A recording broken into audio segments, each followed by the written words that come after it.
The gavel came down like a gunshot, and Olive Bancroft felt the sound reverberate through every bone in her body. "Sold!" The auctioneer bellowed, his voice cutting through the hot, thick air of Redemption Creek's packed town square.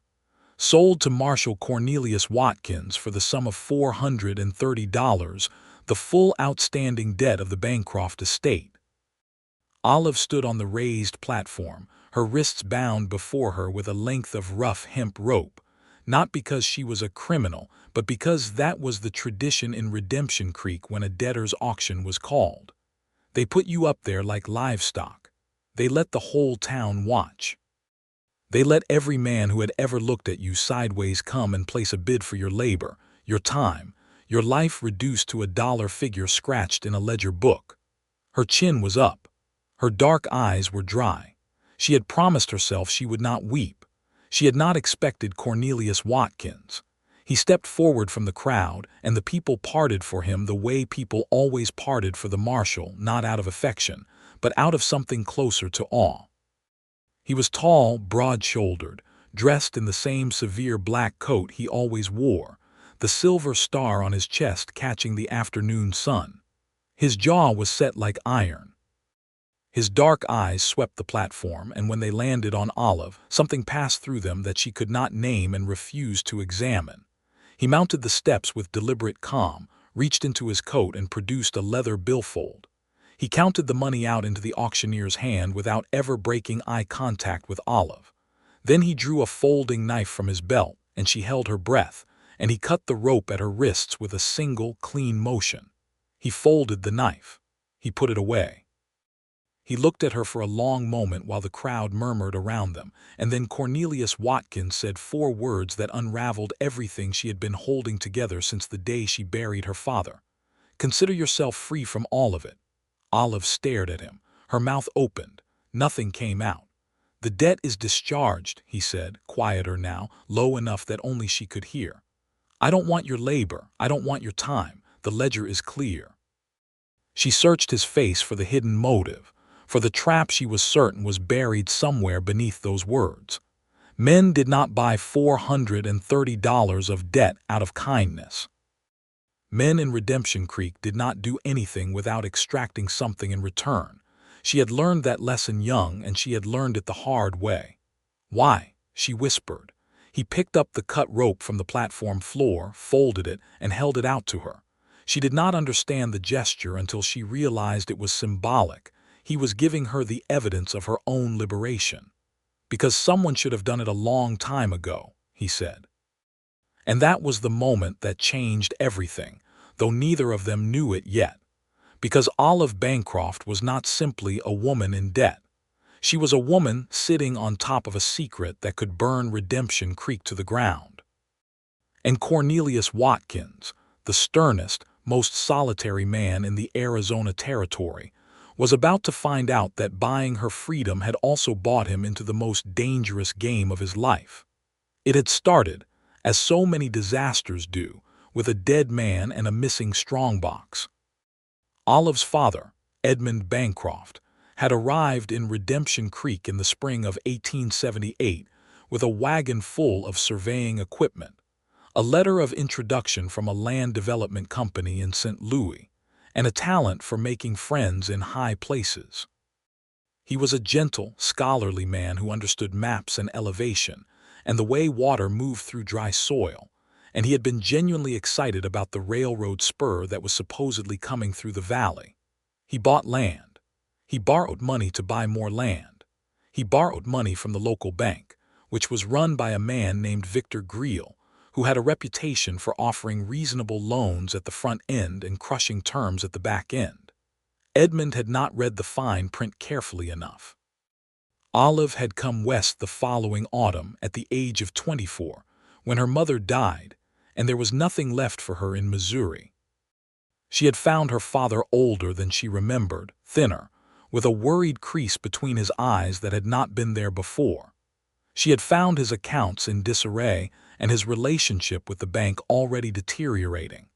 She had rolled up her sleeves and done what she could, taking and sewing, giving piano lessons to the daughters of the more prosperous families, keeping the house and the records as best she was able.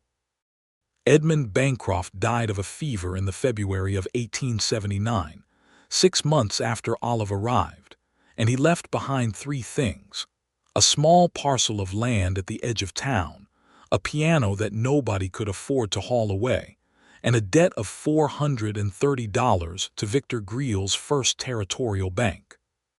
Victor Greel had come to the house within 48 hours of her father's burial, hat in hand and sympathy on his face, and he had explained to Olive in the gentlest possible terms that the debt was hers to inherit under the terms of the loan agreement, and that if she could not pay it within 60 days, he would be forced to pursue the matter through the courts. Olive had 60 days. She had used every one of them. She had sold everything that could be sold. She had written letters to relatives in the East who did not reply. She had approached every employer in town who might need a capable woman and found that the respectable positions were filled and the other kind she would not take. She had come up $30 short at the end of it, and Victor Greel had declined to extend her any grace period at all. The debtor's auction was his idea.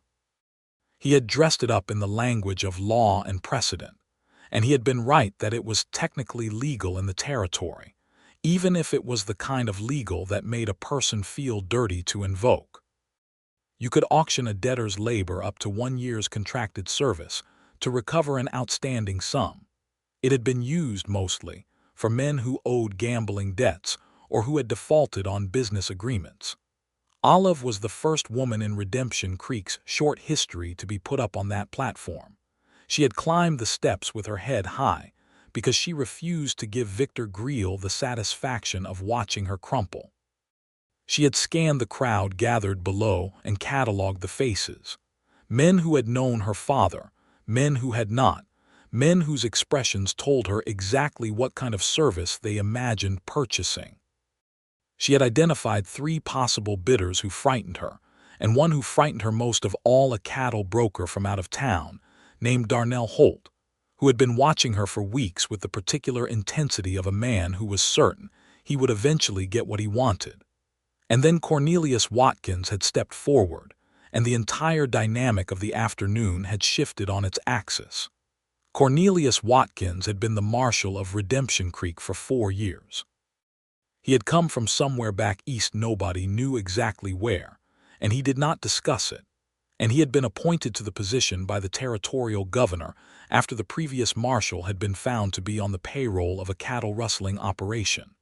Cornelius had cleaned up the town in the way that a strong winter wind cleaned up a yard, thoroughly, without sentiment, and without pausing to ask whether any particular piece of debris had sentimental value. He had jailed men who needed jailing and warned off men who needed warning. He had established order in a place that had been badly in need of it. He was not, in the local estimation, a warm man. He was fair, which people respected. He was incorruptible, which was rarer than gold in the territory and nearly as valuable. He ate his meals alone at the hotel restaurant. He drank occasionally but never excessively, and he had, as far as anyone could tell, no personal life whatsoever. Several women in town had made cautious overtures over the years and had been deflected with such courteous, impenetrable politeness that it almost constituted its own form of cruelty. Olive had had very few interactions with him before the auction. She had seen him on the street. She had once helped him retrieve a letter that the wind blew from his hand outside the post office, and he had thanked her with a brief, precise nod that suggested he found human interaction something to be endured rather than enjoyed. She had formed the impression that he was a man who had built a very high wall around himself and had no intention of letting anyone find the gate. She had certainly never imagined him stepping forward at a debtor's auction to purchase her freedom and then hand it to her without condition. Which was why, as she stood in the street outside the town square in the warm afternoon light, the cut rope still in her hands, watching Cornelius Watkins walk away with the same long, unhurried stride he always used, she made a decision that surprised even herself. She followed him. She caught up with him half a block from the marshal's office, and she fell into step beside him without asking permission, and she said, "I need to explain something to you." He kept walking. "You don't owe me an explanation." "I know I don't. I need to give you one anyway." He stopped. He turned to look at her, and up close she could see that his eyes were a dark, complex shade of brown that she had never noticed before, the color of good timber, of river water in deep shade, of something solid and quietly alive. "You're going to tell me about the strongbox," he said. The ground shifted under her feet. "How do you know about that?" she asked. "Because I'm the marshal," he said. "And because Victor Greel has been very nervous for the past 6 weeks, and nervous men make mistakes." He turned and walked into his office. He held the door open, and after a moment's hesitation, Olive Bancroft walked in behind him, and the course of both their lives bent in a new direction. The marshal's office was austere in the way that reflected the man who inhabited it, clean, spare, functional. A desk with a lamp, a gun rack on the wall, a potbelly stove in the corner with a coffee pot perpetually on it, a wanted poster board, a row of cells at the back behind an iron door. There were no decorations. There was one book on the desk, a legal compendium, well thumbed, and beside it a small wooden box that might have held personal items, though Olive could not tell. He gestured her to the chair across from the desk. He poured 2 cups of coffee without asking whether she wanted any, set one in front of her, and sat down. "Tell me what you know," he said. Olive wrapped both hands around the coffee cup, because the afternoon was hot, but she was shaking slightly, and she needed something to hold. "My father was a surveyor," she began. "He was hired by the land company in St. Louis to survey the valley for the railroad. What the land company did not know, and what my father discovered by accident, was that Victor Greel had already sold the same land rights to 2 separate parties. He had taken payment twice for the same parcel. He had a strongbox with the documentation in it, the contracts, the receipts, the communications, evidence of fraud on a significant scale." Cornelius did not change expression. "Where is the strongbox now?" "Hidden," she said. "My father hid it when he realized what it meant. He told me before he died. He told me it was the only protection we had, that as long as we had that evidence, Greel wouldn't move against us too openly, because if it surfaced, he would be ruined. But he moved against you anyway. He got impatient. Or he decided I was too much of a risk." Or she paused, because the next thought had occurred to her only recently and still made her feel cold. "Or he found out that I'd been talking to someone from the railroad company, a man named Patterson, who came through town 3 weeks ago asking questions about the survey discrepancies." Cornelius set down his coffee cup. "You spoke to Patterson?" "I told him there were irregularities in the land records. I didn't tell him about the strongbox. I didn't know yet whether I could trust him." "Patterson works for the Atchison, Topeka, and Santa Fe Railroad," Cornelius said. "He also, as it happens, works occasionally for me. He sent me a telegraph 2 weeks ago telling me that someone in Redemption Creek was sitting on evidence of a federal land fraud." The silence stretched between them. "You came to the auction because of the telegraph," Olive said. "I came to the auction because I had been working this investigation for 3 months, and I had not yet identified the witness with the physical evidence," he said. "When I saw what Greel had arranged putting you on that platform, I understood what he was trying to do. If you were contracted to someone under Greel's influence, you would be effectively silenced. If you were contracted to Darnell Holt," he stopped. "Who is Darnell Holt exactly?" Olive asked. "Greel's man," Cornelius said. "In from Kansas City specifically to manage this situation." The word manage landed on her skin like a cold hand. "He was going to bid for me and make the evidence disappear. That was the plan, I believe." Olive sat very still for a moment, processing this. The full shape of the trap she had almost walked into assembled itself in her mind with terrible clarity. The debtor's auction had not been a legal mechanism of debt recovery. It had been a carefully constructed snare, using the borrowed authority of the law to achieve something that would not survive open scrutiny. Victor Greel had used his influence, his money, and the territory's own statutes to remove a threat to himself by removing her. "The debt," she said slowly. "Was it even real?" Cornelius looked at her for a moment before answering. The original loan was real. But your father's land, the parcel he purchased, was surveyed last month by a colleague of Patterson's. The acreage is twice what the original deed listed, which means either your father was significantly undercharged, which would make the loan amount inaccurate, or the deed was fraudulently altered after the loan was issued to increase the apparent debt. Either way, the legal basis for Greel's claim against your estate is questionable at best. Olive thought about the months she had spent trying to cobble together $430. She thought about the things she had sold, the sleep she had lost, the way she had climbed those platform steps with her chin up and her hands bound and the whole town watching. He manufactured the crisis, she said. Her voice was very quiet and very level, which was the way she spoke when she was most furious. He created a situation where I would be desperate and isolated and forced into an arrangement that would give him control over me. Yes, Cornelius said, that is my assessment. And you knew this before the auction. I knew enough to act. She looked at him directly. You spent $430 of your own money. Something shifted in his expression, a very small movement, almost a wince, though it was too controlled to quite reach that. The federal investigation will reimburse the expenditure. It's a legitimate operational cost. She was not certain she believed that, but she let it pass. What happens now? She asked. Now, he said, you take me to the strongbox. The strongbox was buried under the floorboards of her father's old surveying shed at the edge of the property, a small outbuilding at the back of the lot behind the house, barely large enough to stand up straight inside. Edmund Bancroft had been methodical in his hiding. The box itself was wrapped in oilcloth to protect it from moisture, set in a cavity he had dug himself, and then covered with a false board fitted so precisely that you would have to know it was there to find it. Cornelius brought a lantern. Olive brought the knowledge of exactly which board and exactly how to lift it. Together, in the dimming late afternoon light that filtered through the shed's single dirty window, they retrieved the box. He did not open it there. He tucked it under his arm and told her to come to the office in the morning, that he would have Patterson review the documents overnight, and that she should say nothing to anyone in the meantime. Where will you stay tonight?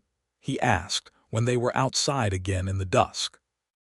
It was, she realized, a practical question to which she did not have an immediate practical answer. The house was technically still hers until the debt resolution was legally formalized, but it felt fragile, a temporary shelter that could be challenged at any moment. The house, she said.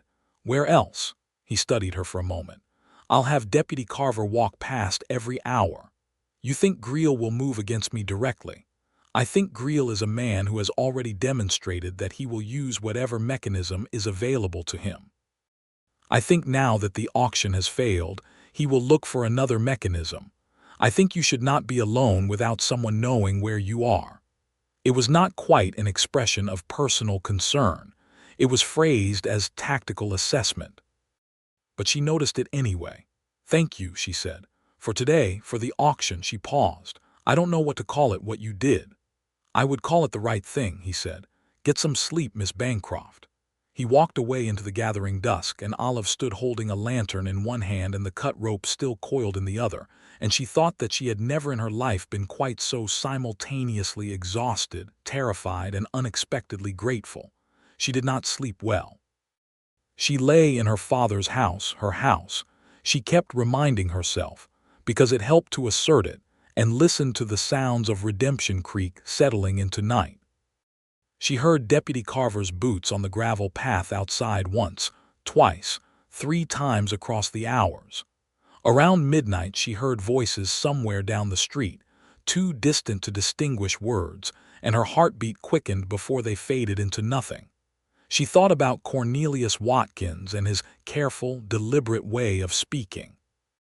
She thought about the way he had cut the rope at her wrists, not sawing at it, not making a production of it, just one clean stroke, as though liberating a person from manufactured bondage was something he did as a matter of course.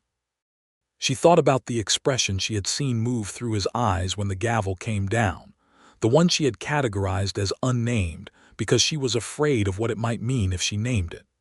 She thought about her father, who had hidden a strongbox and told her about it in his final hours, pressing her hand and telling her to be careful, to be smart, that the evidence was the only coin she had that mattered. She thought about how lonely he must have been, sitting on that secret, afraid to use it because using it would invite retaliation, afraid to destroy it because without it he had nothing. She was done being afraid in that particular way.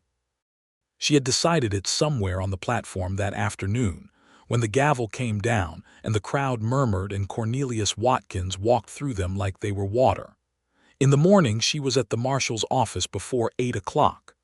Patterson was already there, a slight, wiry man in his 40s with ink-stained fingers and the quick, evaluating eyes of someone who spent his life reading documents. He was bent over the contents of the strongbox, which were spread across the desk in careful order, and he looked up when she came in with an expression of barely contained excitement. "Miss Bancroft," he said, "this is extraordinary. Do you know what your father collected here?" "Evidence of fraud," she said. "Evidence of systematic, premeditated land fraud affecting approximately 14 separate parcels in the valley, with documentation going back 3 years. 2 separate railroad companies defrauded simultaneously. Government land grants misrepresented. Local residents whose deeds may be compromised without their knowledge." He gestured at the papers with barely contained reverence.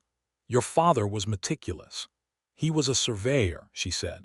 "He believed in accuracy." Cornelius was standing by the window with his coffee, watching the street. He turned when she spoke. "Good morning," he said. "Good morning." She looked at the documents on the desk. "What happens now?" "Patterson telegraphs Washington this morning," Cornelius said. "We will have federal marshals here within 10 days, possibly fewer. In the meantime, we proceed carefully. Greil cannot know we have this." "He already knows something went wrong at the auction," she said.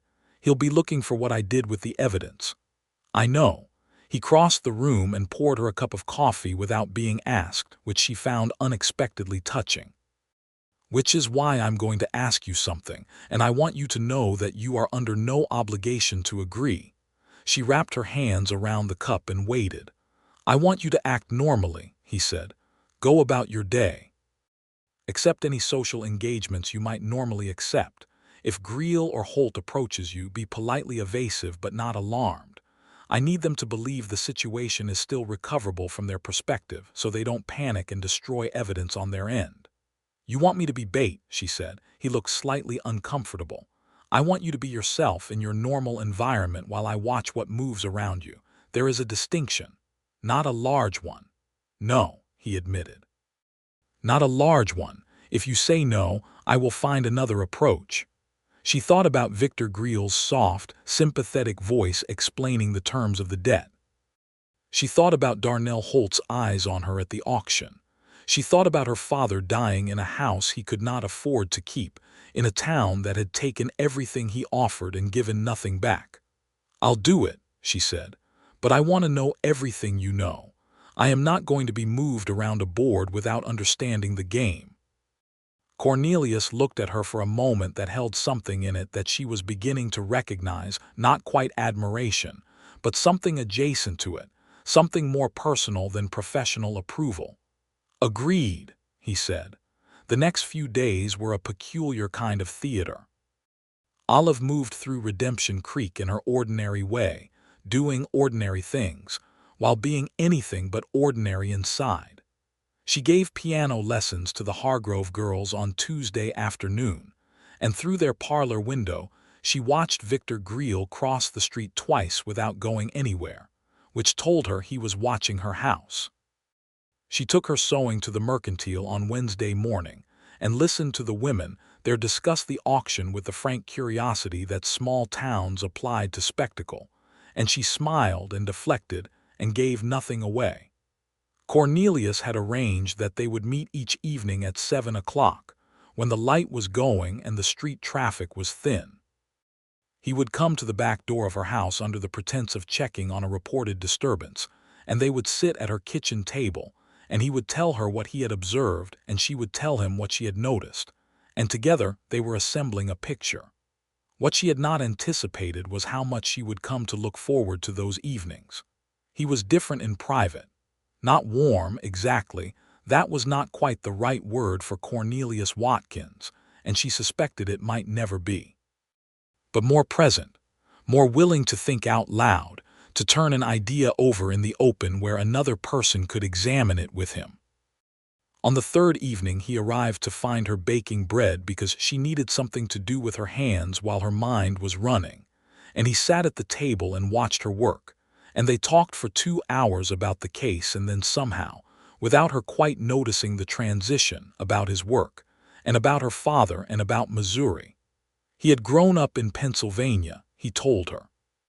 His father had been a judge, which explained, she thought, his particular relationship with the law, not as a set of rules to follow but as a structure of justice to be maintained, a difference that mattered enormously.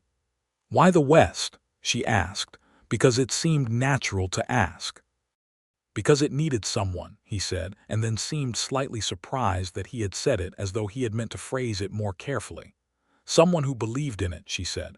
Someone who wasn't willing to let it be a place where the strongest man made up the rules as he went along. He looked at his coffee cup. I know that sounds idealistic, she supplied. I was going to say naive. It sounds neither, she said. It sounds like someone who found a purpose. He looked up at her then, and the lamp on the table was between them, casting warm light upward, and she thought that he had an interesting face, not conventionally handsome, but built for seriousness, with strong bones, and the kind of look that suggested the thinking behind his eyes was always several steps ahead of the conversation. She wondered, not for the first time, what had happened to him that had made him build that wall so high. On the fourth evening he told her about Darnell Holt's movements. Holt had visited the bank twice that day, staying for long meetings behind closed doors. He had sent a telegraph, the content of which Cornelius's contact at the telegraph office had managed to glimpse partially enough to know it was directed to Kansas City and contained the words evidence and liability. He's reporting to someone higher, Olive said. Greil isn't the top of this, Cornelius agreed. He's a local operator.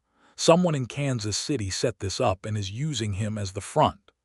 Patterson suspected as much, she said. The scale of the fraud is too large for one small-town banker. There's a man named Alderson in Kansas City, financier, politically connected, has been buying up railroad-adjacent land for the past 5 years.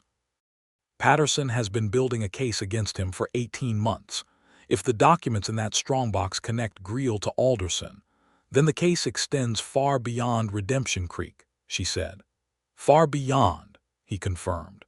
She was quiet for a moment because the weight of it had just expanded significantly in her mind. She had thought she was protecting herself from a dishonest banker. She had not known she was sitting in the middle of something that reached all the way to Kansas City. My father knew this, she said. Before he died, he knew it was bigger than Greil. I believe so. He was frightened, she said. He was frightened, and he was alone, and he was sick, and he still held on to that evidence because he thought it was the right thing to do. He was right, Cornelius said quietly. She looked up at him, and for a moment the professional distance between them compressed to nothing, and she saw on his face something that she recognized as grief, not for her father whom he had not known, but for something more abstracted, more personal, something in him that understood what it cost to hold on to the right thing when the wrong thing was so much easier. Tell me, she said, about the thing that brought you here, not the appointment, the thing before it. He was very still for a moment. That is not a short story, he said. I have time, she said. He looked at his hands. He looked at the lamp. He said, in the measured, careful voice of someone recounting something that has been examined many times from many angles and has still not been fully resolved. I was a deputy in a town in New Mexico. There was a man there who was doing what Greil is doing, using legal instruments to steal from people who didn't have the resources to fight back. I built a case against him. It was solid, I was certain of it. What happened? He was acquainted with the circuit court judge. The case was dismissed. The man went free. And 6 months later, two families who had testified for the prosecution lost their land through a foreclosure arrangement that my former captain told me had nothing to do with the dismissed case and that I knew perfectly well was revenge. He paused. I left New Mexico shortly after and came here. The territorial governor was looking for someone without local entanglements, he said. That described me accurately. She heard, beneath the neutral recitation of fact, the shape of what he was not saying, that he had carried the failure of that case like a stone in his chest ever since. That Redemption Creek was not simply a new assignment but a second chance, and that he was going to get it right this time with everything he had. "You'll get it right this time," she said. He looked at her, and the expression on his face was so unguarded for just that instant that she had to look away, because seeing Cornelius Watkins unguarded felt like being trusted with something very precious and very breakable. "I intend to," he said. On the 6th day, Darnell Holt came to her house. She was hanging washing on the line in the back when she heard the knock at the front door, and she came around the side of the house to find him standing on her porch looking prosperous and relaxed, hat in hand, with the particular smile of a man who was absolutely certain of his welcome. "Miss Bancroft," he said, "I hope I'm not disturbing you." "Not at all, Mr. Holt." She had rehearsed this. She knew exactly what note to strike, cautious but not hostile, slightly uncertain but not afraid. "Would you like to come in?" She took him to the parlor, which was the room she had chosen for exactly this purpose because it was the room where the piano was, which meant that everything in it was too bulky and too heavy to have been moved recently, which meant there was no obvious place where a strongbox might have been hidden and then removed. She had thought about this carefully. He sat. She sat. She offered water, which he declined, and then he said, with the smile still in place, "I wanted to apologize for what happened at the auction.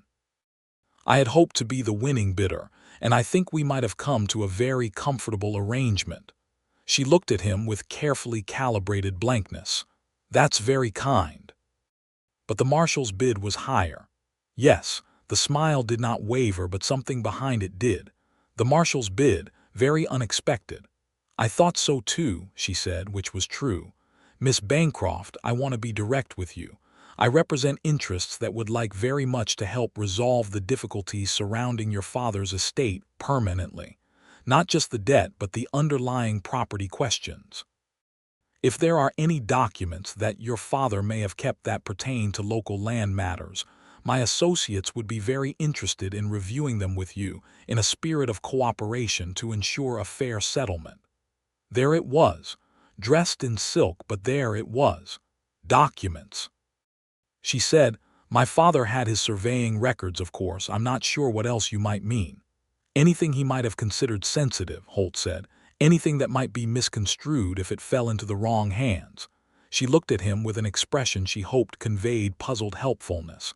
"I haven't come across anything like that," she said.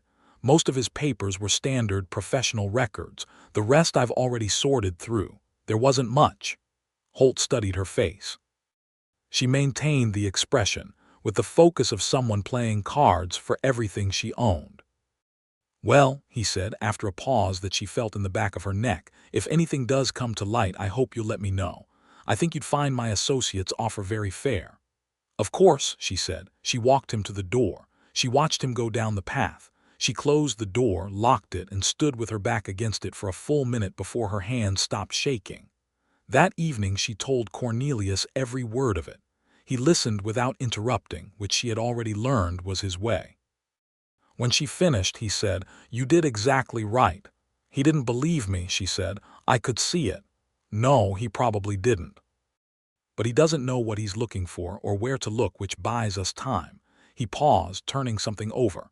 "The telegram to Kansas City will have changed things. Holt is under pressure. That makes him less careful." "Less careful is more dangerous," she said. "In some ways, in others it is an advantage." He leaned back, looking at the ceiling for a moment. "Patterson received a response from Washington this morning.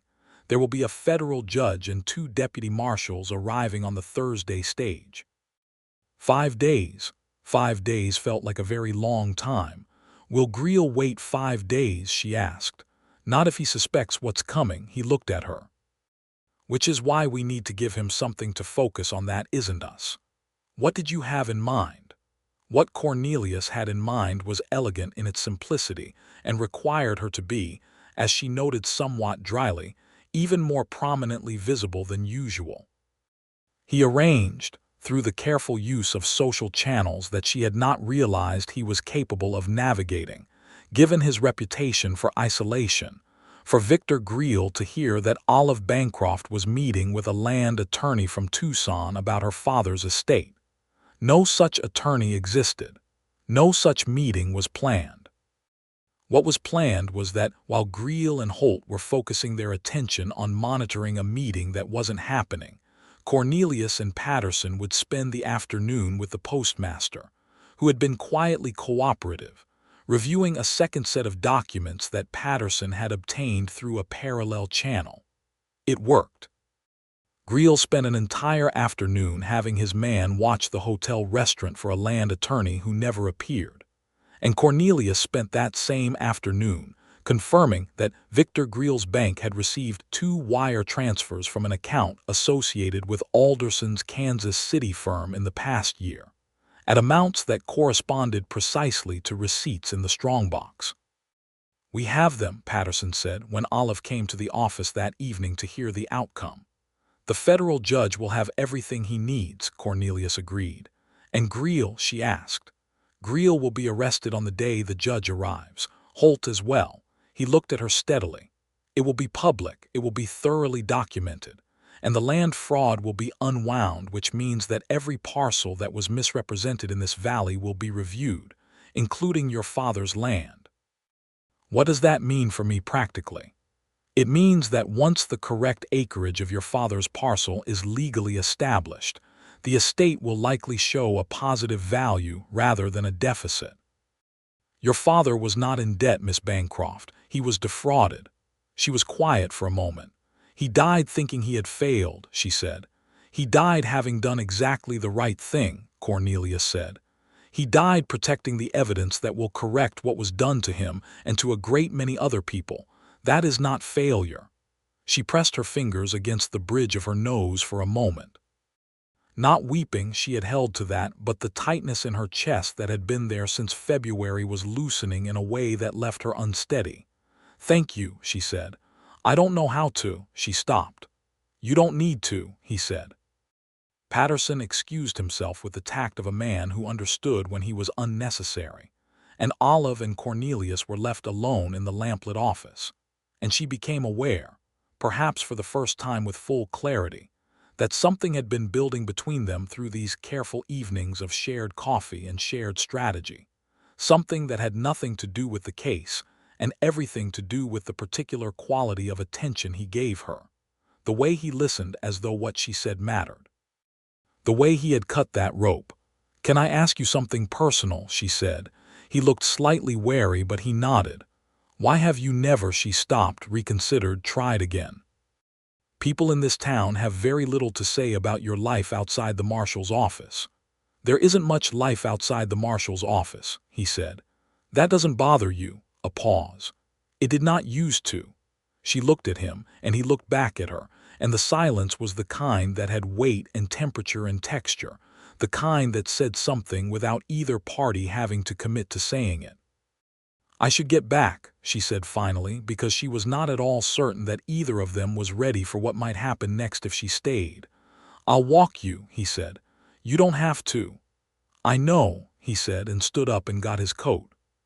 He walked her home through the quiet street, and they did not speak much, and when they reached her door and she turned to say good night, she found him already looking at her with that direct, unhurried attention that she was beginning to find deeply unnerving in the best possible way. "Miss Bancroft," he said. "Olive." He used her name for the first time and seemed to notice that he had, and something in his expression shifted slightly. "After this is over," he stopped. "Yes," she said. "I would like to call on you. Properly, if you would be amenable to that." She looked at him, at this solitary, serious man who had walked into a debtor's auction and spent $430 and called it the right thing to do, who had sat at her kitchen table for 6 evenings and told her the truth about everything, including himself, who had not once made her feel like a problem to be managed or a witness to be maintained, but rather like someone whose opinion was worth having, and whose safety was worth protecting, and whose company was, perhaps, worth something to him beyond the professional. "I would be very amenable to that," she said. She thought just for a moment that she might have seen Cornelius Watkins almost smile. "Good night," he said. "Lock the door." "Good night, Marshal," she said. "Thank you for the company." She locked the door. She stood in her dark hallway for a moment listening to the sound of his footsteps moving away down the gravel path, and then she went to the kitchen and sat down and found that she was smiling, which surprised her, given that she was still in the middle of a federal fraud investigation with potentially dangerous men watching her house. She had not expected to be smiling. The next 3 days were taut with waiting. Darnell Holt's behavior became increasingly erratic, which Cornelius reported in their nightly meetings with the carefully neutral tone of someone who was glad of it strategically and watchful of it practically. Holt had a temper that he had been containing, and containment under pressure was beginning to fail. He had a loud argument in the saloon with a man from Greel's bank, the substance of which, according to the bartender who passed it on to Deputy Carver, involved some form of timeline and the word buried in a context that was suggestive. "He means the strongbox," Olive said. "He still thinks it's buried."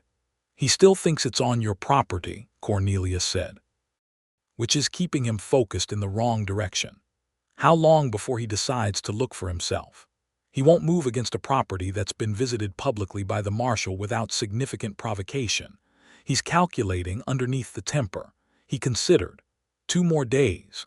The federal judge, a precise, small man named Hargrove who was no relation to the Hargroves of the piano lessons, arrived on the Thursday stage at 2:30 in the afternoon.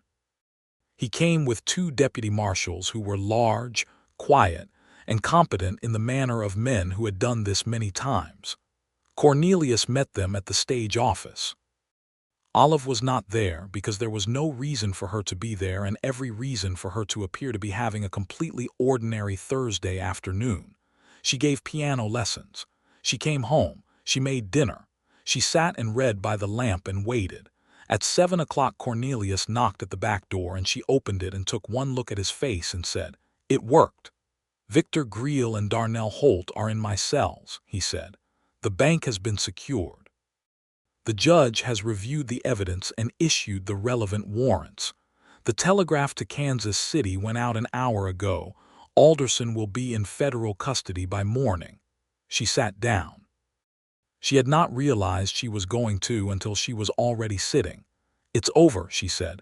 "The immediate crisis is over," he said, with the precision she had come to appreciate in him. "There will be proceedings. You will likely need to testify. Patterson will be coordinating the federal case." "But Greel can't hurt anyone else," she said. "No," he said. "He cannot." She looked at her hands in her lap for a moment. She thought about her father. She thought about the months since February, the grinding worry and the loneliness and the constant, exhausting calculation of how to survive. She thought about standing on that platform with her hands bound, and about the sound of the gavel, and about a tall man in a black coat walking through a crowd as though he had somewhere specific to be. She looked up. "I promised to make supper tonight," she said. "I have a chicken. I have biscuits made. Will you stay?" He looked at her for a moment with that particular quality of stillness that she thought of now as him deciding whether to let himself want something. "Yes," he said. "Thank you." She made supper. He stayed. They ate at the kitchen table with the lamp between them and the night outside the window, and they talked, not about the case, not about Greel, not about anything that had weight or danger. She told him about growing up in Missouri, about her mother teaching her to cook and her father teaching her to read maps. He told her about Pennsylvania winters, about learning to ride badly at the age of 12 and eventually well at the age of 17. She laughed at the story about the horse and the creek, which she had a feeling was not a story he told often, and he watched her laugh with an expression that he did not appear to be trying to contain. After supper he helped her clear the table, which she had not expected, and while they were standing at the wash basin she said, without fully planning to, "You are not what I thought you were." "What did you think I was?" he asked. "Stern," she said, "solitary by preference, indifferent to most things." "I am all of those things," he said. "You are stern," she agreed, "but not indifferent and not solitary by preference, solitary by habit. There's a distinction." He handed her the clean cup and said nothing for a moment, which she had also learned to read. It meant he was acknowledging the truth of something. "You are remarkably perceptive for someone who has known me less than 2 weeks," he said. "I'm a woman who has been paying close attention," she said. "It's a survival skill." He looked at her and she looked at him, and the kitchen was very warm and very quiet and very small. "Olive," he said.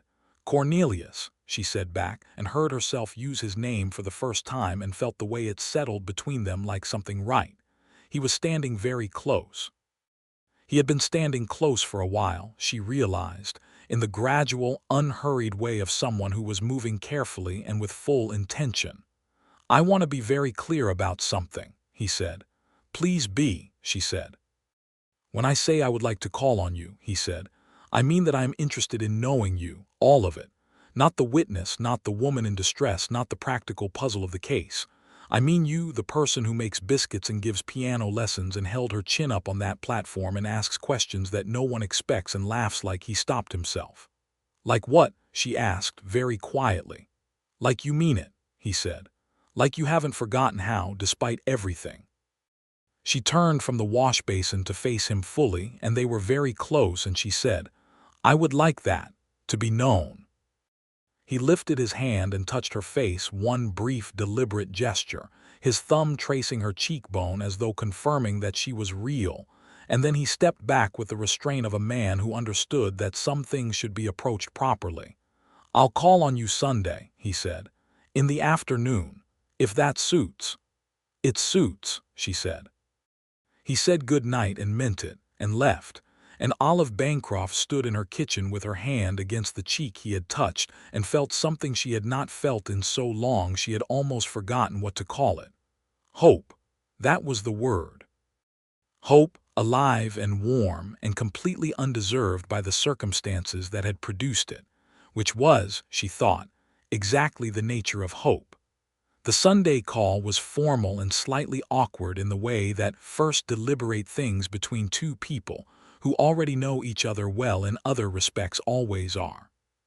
He came to the front door with his hat in his hands and a very small bunch of late-season wildflowers that someone had clearly told him was appropriate, and she took them and put them in a glass of water and tried not to find the formality unbearably touching. They sat in the parlor.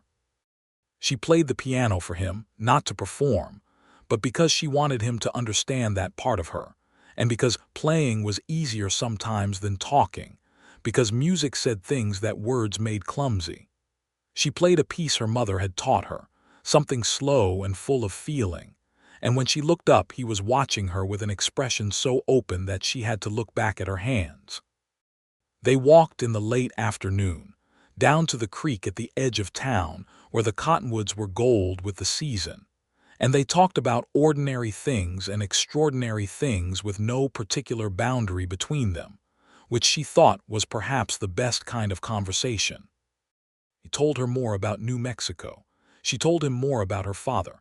They talked about what came after the proceedings, after the land questions were resolved, after the machinery of federal law had ground through everything Greele and Alderson had built. "What do you want?" he asked her by the creek, with the cottonwood leaves coming down around them. "To stay," she said, which surprised her with its simplicity. "I came here because my father was here and now he isn't, but this is my home now." Redemption Creek, strange as it is. "It is strange," he agreed. "What do you want?" she asked him. He considered this with his usual deliberateness. "To do the work well," he said. "To not be alone in the way I have been." He looked at the creek. "I had not allowed myself to want that last thing for some time." "What changed?" she asked. "A debtor's auction," he said simply. She looked at him standing there in the gold afternoon light, this serious, contained man with his hidden depths and his hidden grief and his hidden capacity for warmth, and she thought that she was in a great deal of trouble and that she was entirely fine with it. They walked back to town as the sun went down, and it was not until they reached her gate that she realized he had been holding her hand for the last quarter mile, without either of them quite noticing when it had started. The legal proceedings occupied the next several months, and they were tedious and complicated and occasionally frightening, because the reach of Alderson's network was longer than even Patterson had anticipated, and there were several weeks during which Olive was not entirely certain whether the case would hold or whether some political mechanism would intervene and pull it apart at the seams the way the New Mexico case had been pulled apart. Cornelius did not let her carry that fear alone. He was there not always with words, because words were not always his instrument, but with presence, with information, with the steady, unshowy certainty that the right outcome was achievable if you kept doing the right things. He came to dinner twice a week, which had stopped being formal after the third time, and was now simply part of the structure of her week in the way that she could not imagine restructuring. They took Sunday walks regardless of the weather. In October, when the first real cold came down from the mountains and made the street mud crackle with frost, he brought firewood and she made soup, and they argued companionably about whether the territorial government would ever manage to build a proper road east of town, which was the kind of argument that indicated a degree of domestic comfort that neither of them addressed directly. In November, Victor Greele was convicted in federal court of land fraud, conspiracy to defraud the United States government, and 2 additional counts that Patterson had assembled from documents that corroborated the strongbox evidence. Alderson, in Kansas City, was convicted on 4 counts. Darnell Holt, who had cooperated with the federal investigation in exchange for a reduced sentence, was sentenced to 3 years and transported to a federal facility. The land review proceeded through the winter. In January, Edmund Bancroft's estate was formally reassessed. The acreage was confirmed at twice the original deed. The value of the property exceeded the outstanding debt by a significant margin. Olive Bancroft was not a woman in debt. She was a woman who owned a house and a parcel of land, and a piano that nobody had ever been able to afford to haul away. The morning the land commissioner's letter arrived, she read it 3 times, folded it very carefully, and then walked to the marshal's office. Cornelius was at his desk with his legal compendium when she came in. He looked up. She put the letter on the desk without saying anything. He read it. He read it again. He looked up at her. "Your father was right," he said. "He was right," she agreed. She sat down in the chair across from him, and neither of them said anything for a moment, and the winter light came through the window and lay across the desk between them, and the potbelly stove ticked and settled. "I want to do something with the land," she said. "Not sell it, build something. I've been thinking about a school, a real one, not the one they have in the back of the church, a building with enough room and enough light." "That would be well suited to you," he said. "You think so? You are one of the best teachers I have encountered," he said. "I include myself in that assessment." She looked at him. "You said that as a compliment." "I intended it as one." She smiled, and he watched her smile with the focused attention he gave everything, and then he said, "Olive." "Yes." "I believe I am in love with you." The lamp clicked, the stove settled, the winter light shifted slightly. "I know," she said softly. "I have been watching it happen for 4 months." "Have you?" he said. It was not quite a question. "It is not a short process with you," she said, "but it is thorough." "Is that—" he paused. "Is that returned in any form?" She stood up from the chair and came around the desk, which was not the usual direction of motion in this room, and he turned in his chair to face her, and she stood in front of him and looked at him directly and said, "Cornelius, I am also in love with you. I have been for some time. I was waiting for you to catch up." Something happened in his face that she thought she would spend a long time studying and enjoying. He stood up, which put them very close, and he took her hands in his, both of them, careful and certain, and he said, "I would like to ask you to marry me." "Then ask," she said. "Will you?" he said. "Will you marry me, Olive? Not because you need protection or resolution or any of the things that have been resolved, because I want to know you, all of you, for the rest of my life, and I cannot think of any other arrangement that would accomplish that adequately." She thought about everything that had brought her to this room, this moment. The auction platform and the cut rope and the kitchen table and the creak and the cottonwood leaves coming down, and a year of being known, truly known, by a man who took knowing seriously. "Yes," she said. "Yes, absolutely yes." He pulled her close, carefully and with the same deliberate intention he brought to everything, and kissed her. And it was not a tentative kiss or a courtly kiss, but the kiss of someone who had decided something completely and was committing to it entirely, and she kissed him back with the same conviction. They were married in March. The ceremony was held in the church, because Olive had been giving piano lessons to the pastor's daughters for months, and the pastor had developed an enthusiastic investment in their happiness. It was a small affair by the standards of some of the ranch families who turned their marriages into events that the whole county attended. But the church was full, because Redemption Creek had opinions about Cornelius Watkins and Olive Bancroft, and was not going to miss the occasion of both of them finally doing what the town had apparently decided was inevitable approximately 3 months before either of them had admitted it to themselves. Patterson came from Tucson.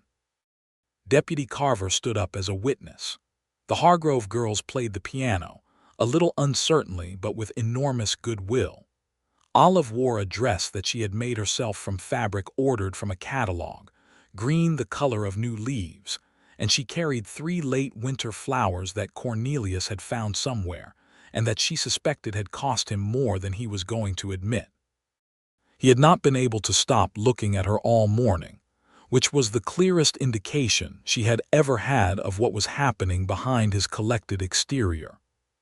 When the pastor asked if anyone had cause to object, the silence was absolute and immediate, which Olive thought said something about the reputation Cornelius maintained.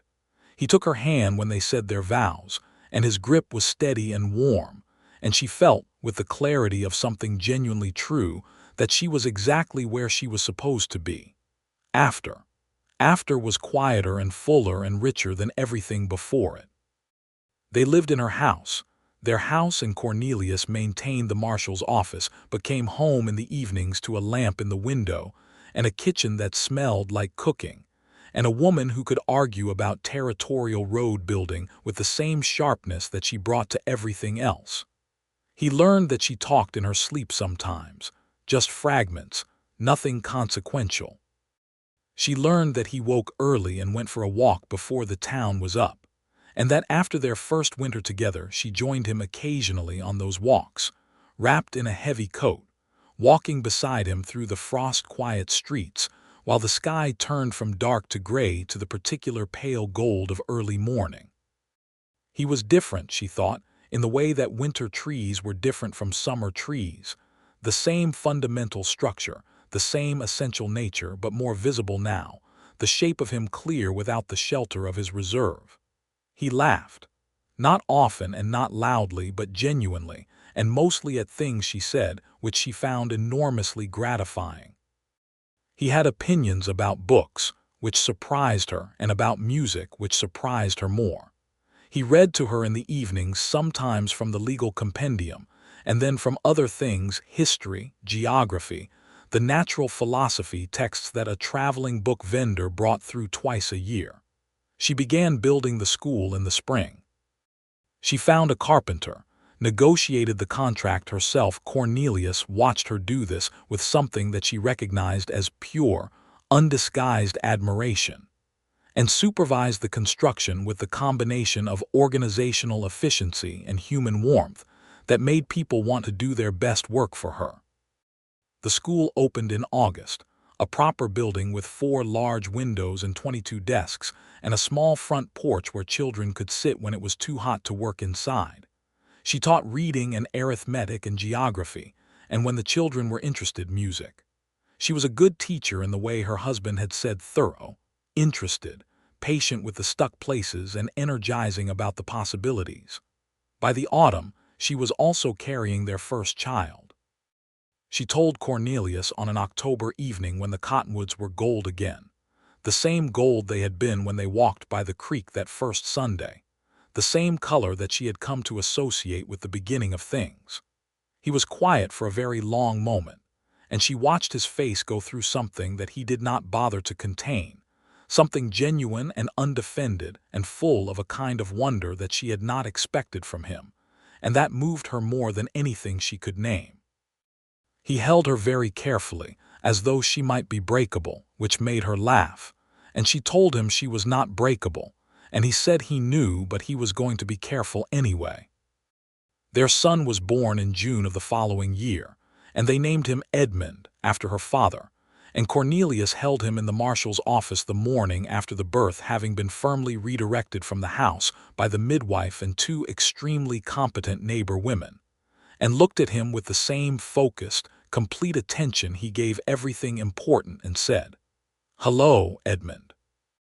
Edmund, for his part, stared up at his father with the ancient, uncomprehending wisdom of new persons, and Olive, watching from the doorway where she had appeared despite instructions to remain resting, thought that this was the truest thing she had ever seen.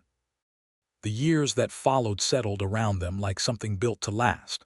Cornelius continued as Marshal of Redemption Creek, which continued to grow. The railroad spur that her father had come to survey eventually came to pass. Properly documented this time, properly compensated, the land question settled cleanly under the oversight of the federal land commissioner who had been assigned following the Greele case. The town grew in the good, gradual way of places that know what they are. New families came.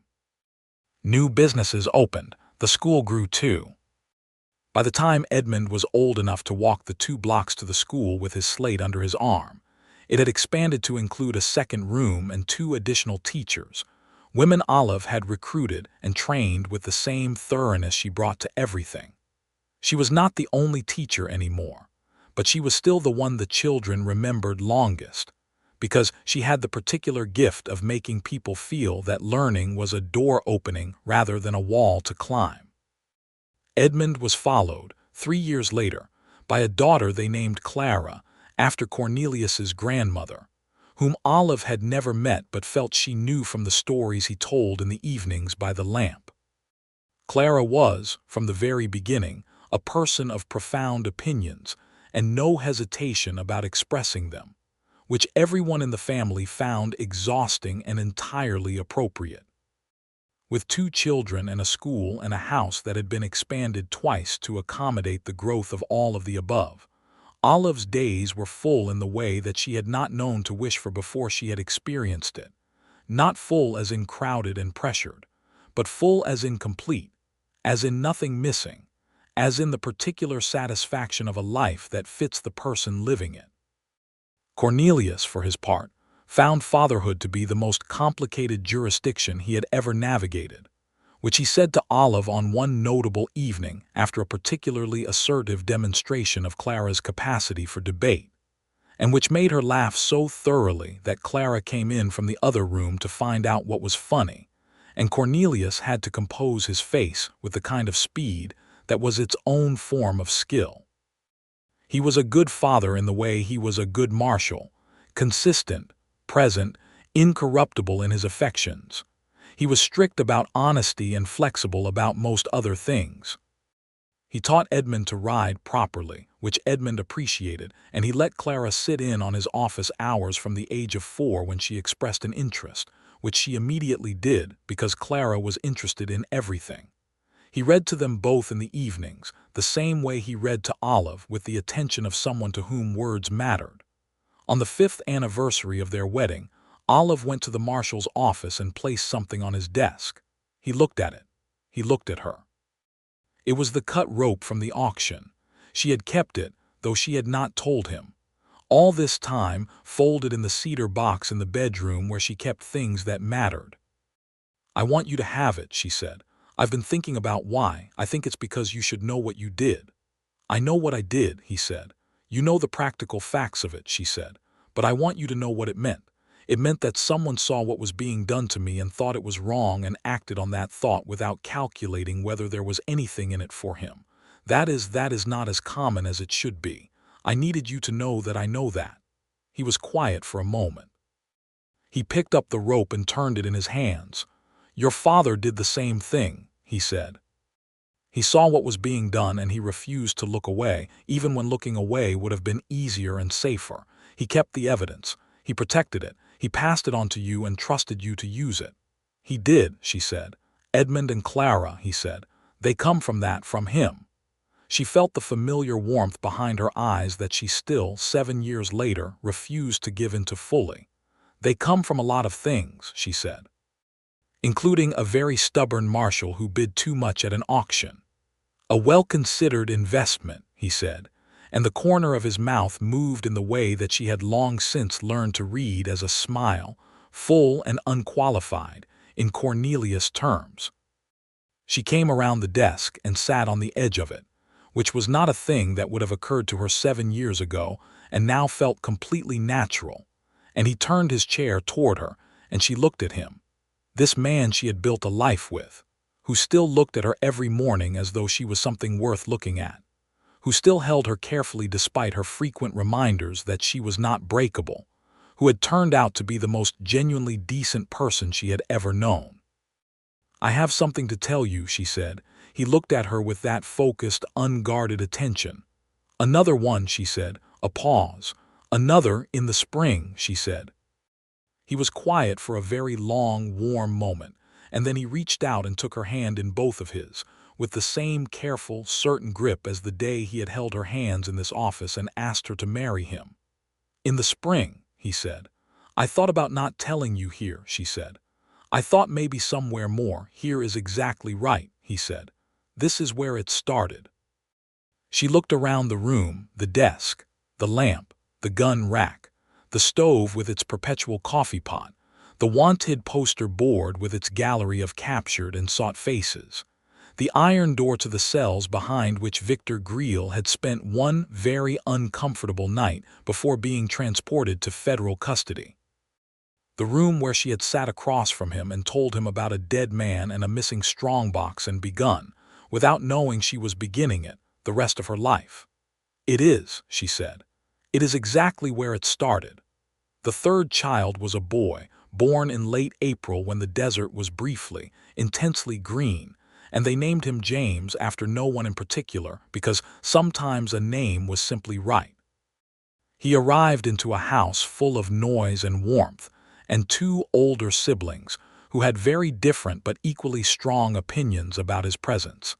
And he settled into it with the equanimity of a person who understood from the beginning that he was in the right place. Edmund, at 7, became James's fiercest defender and most dedicated educator, taking the responsibility of older brotherhood with a seriousness that everyone recognized as his father's. Clara, at 4, became James's most demanding audience, requiring him to perform various facial expressions on command from the earliest possible age, which he tolerated with a patience that everyone recognized as his mother's. Cornelius continued to serve as marshal for 3 more years, until the town had grown large enough and stable enough that the governor appointed a second deputy, and the work became, if not exactly easy, then manageable without the constant vigilance that had characterized the early years. He continued because the work mattered, and because Redemption Creek was his town now in the most complete sense of the word. He had watched it grow from a rough, contested settlement into a real place, with real institutions and real commitments to the rule of law. He also, on a particular spring afternoon when the desert wildflowers were out, and James was learning to walk with the determined, unsteady determination of a person who has decided that falling down is just a step in the process, submitted a letter to the governor proposing the establishment of a formal judicial review process for debtors' auctions in the territory. He had been thinking about it since the day of the auction itself, had been collecting precedents and drafting language in the evenings when the house was quiet, had refined it over years into something he thought was solid.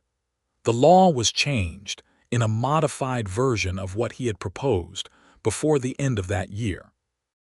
Debtors' auctions were not abolished. The territory was not ready for that, but new requirements were added: mandatory legal representation for the debtor, court oversight, and a prohibition on contracting labor to anyone with a financial interest in the underlying debt. It was not everything. It was something. Olive found out about the letter from Patterson, who wrote to congratulate her on being married to the man who had single-handedly created what the Federal Review Board was calling a meaningful reform of territorial debt law. She came home from reading the letter to find Cornelius at the kitchen table with James asleep against his shoulder, reading a geographical survey report, which was the kind of situation that represented him so completely that she simply stood in the doorway for a moment and looked at it. He looked up. He registered her expression. "Patterson told you," he said. "Patterson told me," she confirmed. It was, he shifted James carefully, who did not wake. It needed to be done. "What happened to you should not be able to happen to anyone. You have been working on that letter for 7 years, she said. "The legal language is very specific," he said. "Cornelius." "Yes." She crossed the room and put her arms around him from behind, around his shoulders, careful not to disturb James, and pressed her cheek against his hair and said, "You are the best man I have ever known." He was very still for a moment. Then he put one hand up and covered hers where it rested on his shoulder. "You are," he said, quietly and without qualification, "the best thing that has ever happened to me. I want you to know that I know that." She straightened up. She went to the stove to start supper. They were out of coffee, which was a minor domestic crisis, and she needed to add it to the list for tomorrow's trip to the mercantile. Edmund had left his boots in the middle of the kitchen floor again, which was a conversation that had been had approximately 900 times and would be had 900 more. Clara had been given a piece of chalk by her teacher and had used it to draw an extensive diagram of something on the back wall of the house, which was ambitious and would need to be addressed. James slept on against his father's shoulder, and the lamp was on the table, and the stove was warm, and outside the window Redemption Creek was settling into a quiet spring evening with the same unhurried rhythm that it had developed over the years, since a federal investigation had cleaned out its corruption and left room for something more honest to grow. Olive put the kettle on and looked out the window at the street, at the school building at the end of it with its 4 large windows catching the last of the afternoon light, at the general orderly character of a town that had chosen, collectively and with occasional difficulty, to be better than it had been. She thought about her father as she often did. She thought about him with gratitude, now more than grief, grateful that he had been the kind of man he was, that he had kept the evidence, that he had trusted her with it, that his meticulous, careful, accurate work had outlasted him and done what it needed to do.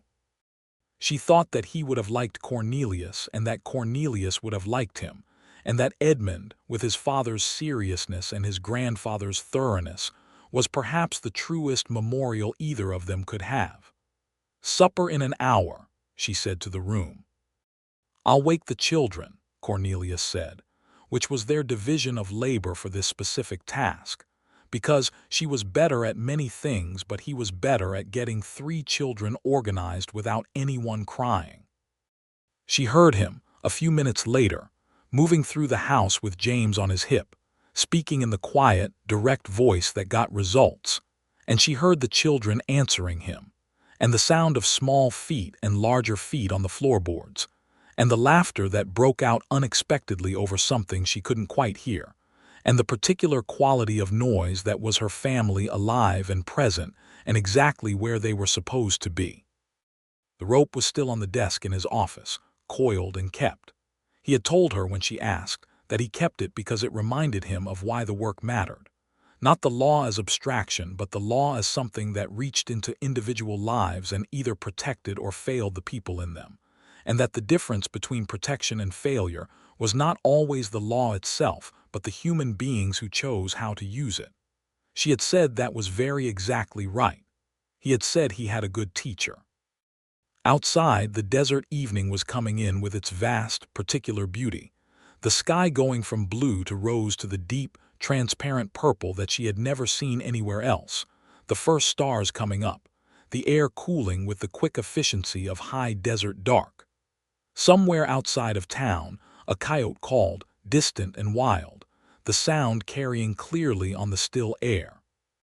Olive stood at the kitchen window and listened to it, and listened to her family moving through the house behind her, and felt as she felt most evenings, which she never took for granted and never intended to, the full, exact, irreducible satisfaction of a life that had found its right shape. She turned from the window. She put on her apron. She started supper. The lamp on the table burned steadily, and the stove was warm, and the house was full of exactly the right sounds, and Redemption Creek outside the window was a place where the law meant something, and the land was fairly documented, and the school had 4 large windows and a very good teacher.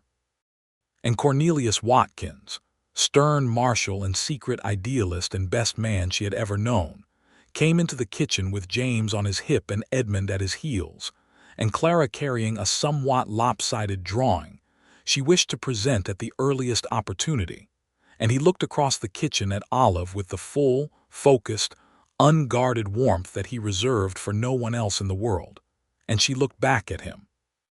And between them was everything that had begun with a gavel and a cut rope and 4 words spoken quietly on a platform in the middle of a town that had not yet understood what it was capable of becoming. "Consider yourself free from all of it," he had said. And she was. And she had been, since that afternoon, in every way that mattered, free from the debt and the fear and the forced choice and the grinding isolation, free to build something real in a place that had once tried to use her, and had instead, through the intervention of one uncompromising man with a folding knife and a billfold, and a very specific understanding of what the right thing was, become home. She took James from Cornelius's arms, kissed his warm, sleepy head, and handed him the wooden spoon to occupy himself with. "Wash your hands," she told Edmund. "I already did," Edmund said, in the tone of someone who has been falsely accused of a great injustice. "Do it again," said Cornelius behind her with the authority that had ended arguments in 3 counties. Edmund went to wash his hands. Clara presented the drawing with tremendous ceremony. It was, she explained, a map of their house, of the school, of the whole town, done in chalk from memory and therefore not entirely accurate but ambitious and full of a kind of love for the place that showed in every crooked line. Cornelius held it and studied it with the serious, genuine attention he gave all things and said, "This is very good, Clara." Clara beamed with the specific radiance of a child who has been told something true. Olive looked at the map over his shoulder, their house, the school, the marshal's office, the creek, the cottonwoods, all of it there in a child's hand, rough and real and full of the feeling of home, and she thought that it was, in its way, the most accurate document she had ever seen. This was what it looked like. This was the whole true shape of it. The supper was made. The table was set. The lamp burned on between them, and the spring evening came on outside, and Redemption Creek held them all in the quiet, unhurried way of a place that knew what it was and intended to keep on being it. And that was enough. More than enough. That was everything.